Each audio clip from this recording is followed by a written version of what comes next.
I never expected to be standing at my front door that morning, facing the chaos that was about to crash back into my life. My fiancée had ended things, claiming she needed to be single, and for months I tried to navigate the aftermath, convincing myself I could move on. My name's Ethan Ramirez. I'm 27 now, and for nearly 5 years, I thought I had it all figured out. I met Chloe Morales back in high school, junior year for me, sophomore for her. I still remember the nervous thrill as I asked her to grab a coffee after chemistry class. Her yes made my heart soar like I'd just left the ground. From that day, we grew up together, shared dreams, scraped through life side by side. By my early 20s, we were engaged, living in a modest apartment on the east side of town. I had a steady job at my uncle's small manufacturing company, and she was finishing her psychology degree. Life wasn't flashy, but it was ours. Fridays were sacred. Sometimes dinners out, movies, maybe bowling, other nights, burgers and cheesy rom-coms on our couch. Our quarrels were trivial, a missed grocery item or who should take the trash out, nothing serious. Or so I believed. Then came that night in March. I just kicked off my boots and lost myself in a YouTube rabbit hole when Chloe walked in, her posture stiff, her eyes red, voice trembling even before she spoke. "Ethan, we need to talk."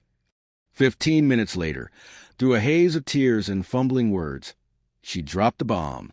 "I love you, but we got together too young. I need to be single for a while." I froze. Engaged, our home, plans for a future. I couldn't comprehend her reasoning. I offered compromise, space, delayed wedding planning, more time with friends, trips, anything, but she shook her head as if her mind had already left the room. Terrified, I asked the one question I didn't want the answer to. "Is this about you wanting to date other people?" She insisted it wasn't, then after a pause, admitted the truth. She wanted to explore, to see what else was out there. My chest collapsed. I told her, save the "I still love you" line, grabbed my keys, and let before words I couldn't take back slipped out. I crashed at my friend Marco's couch for 3 days because I couldn't bear to face the apartment we'd built together. Calls, texts, emails, all blocked. I didn't move on easily. I spiraled, lost appetite, nights staring at the ceiling, drowning in self-recrimination. Weeks later, returning home, most of her belongings were gone. A note on the counter mentioned staying with a friend named Isla. I didn't read it fully. I crumpled it and tossed it. Slowly, life began to level out. I was still hurting, but no longer drowning. 6 months later, there was a knock at my door. I opened it to find Chloe, her hand resting on her stomach. "Ethan, it's yours," she said, voice trembling but insistent. I froze. She looked different, shorter hair, fuller face, a maternity dress. But it wasn't just her appearance. It was the way she held herself, as though she were about to unload a burden onto me. I didn't flinch. "Chloe," I said, keeping my voice steady, "you left me to see what was out there. Now you show up pregnant. Why do you think this is mine?" Tears welled immediately, but I didn't soften. "I made a mistake," she whispered. "I thought I needed to be single, but all I did was ruin everything. I went on dates, but it wasn't right. I realized I want us again." I laughed, cold, humorless. "So let me get this straight. You dumped me, run around, end up pregnant, and now want to stroll back into my life. That's not love, Chloe. That's convenience."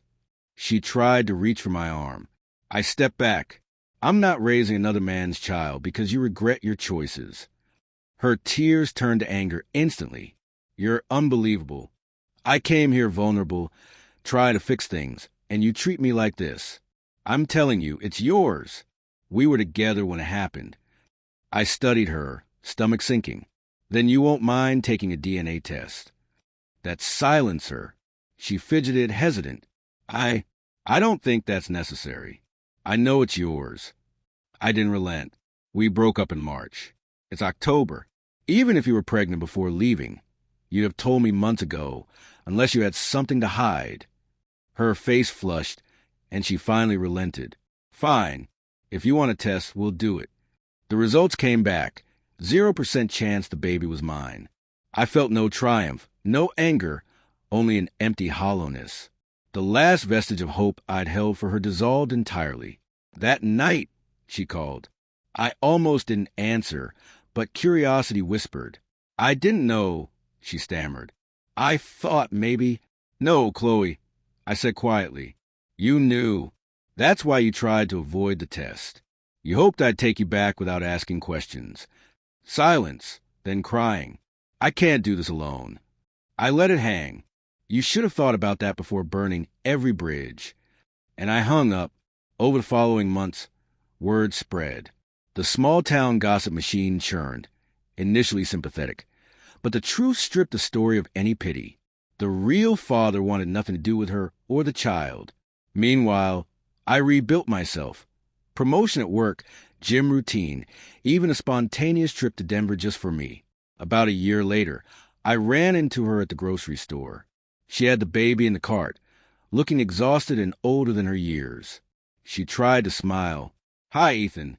I nodded. "Chloe."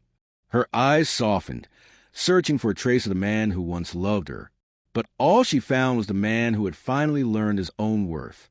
I paid for my groceries, walked out, and didn't look back.